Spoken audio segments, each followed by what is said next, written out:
Et à 7h44 sur Sud Radio, nous allons reparler de ce violent incendie qui s'est déclaré au Pen Mirabeau avant de gagner le nord de Marseille.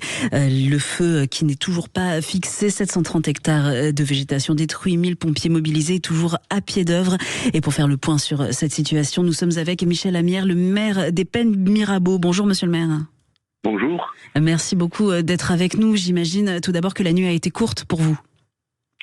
Oui, disons qu'on était hier soir à la venue du ministre de l'Intérieur, M. Retailleau, avec lequel on a fait le point.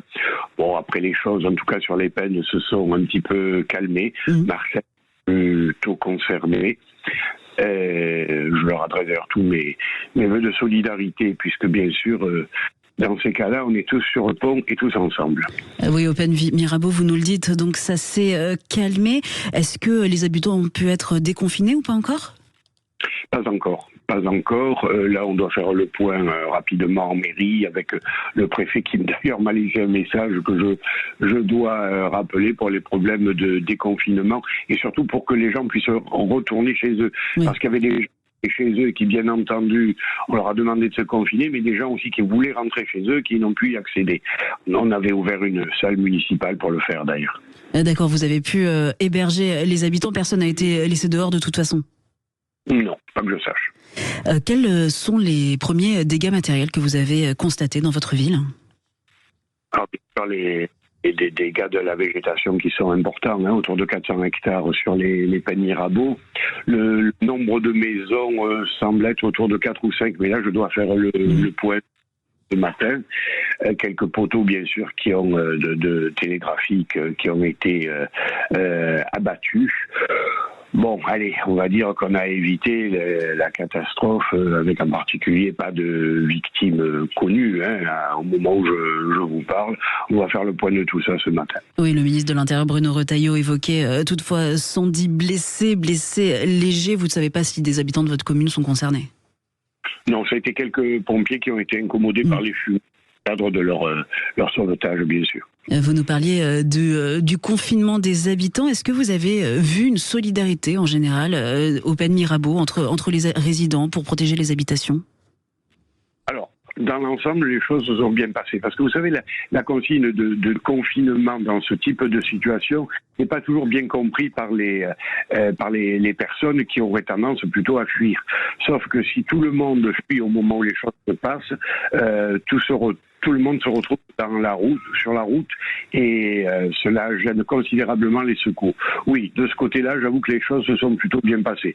Or, vous avez toujours quelques inconscients qui viennent, qui se baladent dans le massif pour prendre des photos de l'incendie. Enfin, ça reste assez marginal. Et à Marseille, des pièges ont été constatés dans le quartier de l'Estac. Il y a eu des choses du même ordre chez vous ou pas du tout ? J'ai pas compris. Des pillages, des faits de délinquance, des maisons qui ont été pillées. Moi, j'ai l'endroit où ça pouvait se passer, bien sûr, ce sont les 2 lotissements qui ont été évacués. J'ai laissé la police municipale toute la nuit. D'accord, donc il y a une bonne protection. Donc voilà, a priori, sauf retour de là, dans quelques minutes ou 1 heure ou 2 maximum, je n'ai pas ce retour-là. Là, les Pen Mirabeau donc a échappé au pire, vous nous l'avez dit. Est-ce que vous avez peur que des feux d'une telle intensité se produisent de manière régulière ?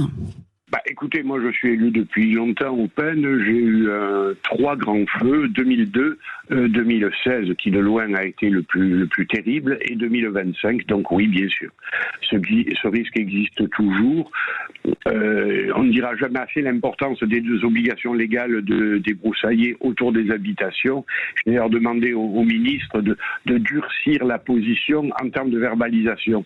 Parce qu'aujourd'hui, nos services ont fait un travail considérable de pédagogie, d'aide à la décision, etc.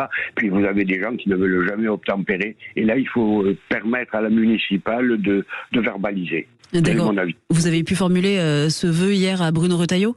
Exactement. Là, aujourd'hui, vous nous l'avez dit, vous allez être en contact avec la préfecture très bientôt. Comment va se passer cette journée pour vous ?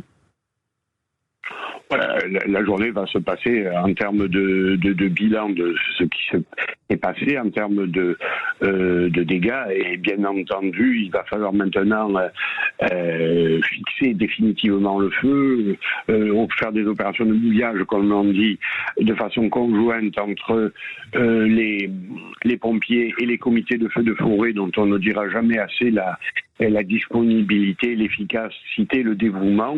Et voilà. Merci beaucoup Michel Amiel, maire des Pennes Mirabeau. On vous souhaite très bon courage. On salue les marins-pompiers de Marseille qui sont à l'œuvre pour maîtriser cet incendie. On en reparlera tout au long de la matinée. Pour l'instant, dans les prochaines minutes, nous allons retrouver l'éphéméride de Guy Carlier, 7h50. Très bonne matinée à tous sur Sud Radio.